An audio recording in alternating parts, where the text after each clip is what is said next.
এক জঙ্গলে একটি শিয়াল বাস করত। একদিন মাংস খাওয়ার সময় তার গলায় একটি হাড্ডি আটকে যায়। শিয়াল যন্ত্রণায় ছটফট করতে থাকে। একটি খরগোশকে দেখে সে গিয়ে তার হাড্ডি বের করার জন্য সাহায্য চাইলে খরগোশ সেখান থেকে পালিয়ে যায়। শিয়াল গলায় হাড্ডি নিয়ে বনে বনে ঘুরতে থাকে। ঘুরতে ঘুরতে একটি বাদরের দেখা পায়। বাদরের কাছে হাড্ডি বের করার জন্য সাহায্য চাইলে বাদর সাহায্য না করে পাজি শিয়ালকে সেখান থেকে তাড়িয়ে দেয়। শিয়াল কোনো উপায় না পেয়ে সেখান থেকে চলে যায়। শিয়াল কিছু দূর যেতেই নদীর ধারে এক বক পাখির দেখা পায়, আর সে মনে মনে ভাবে যে করেই হোক এই বক পাখিকে লোভ দেখিয়ে গলার হাড্ডি বের করে নিতেই হবে, এছাড়া আর কোনো উপায়ই নেই।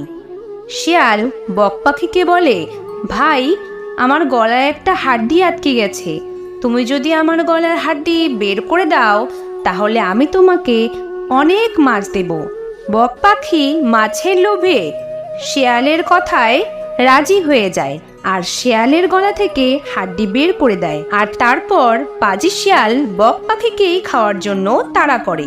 বক পাখি তখন ভয়ে সেখান থেকে উড়ে অনেক দূরে পালিয়ে যায়। তো বন্ধুরা, এর থেকে আমরা বুঝতে পারি দুষ্ট লোকের কখনোই সাহায্য করতে নেই।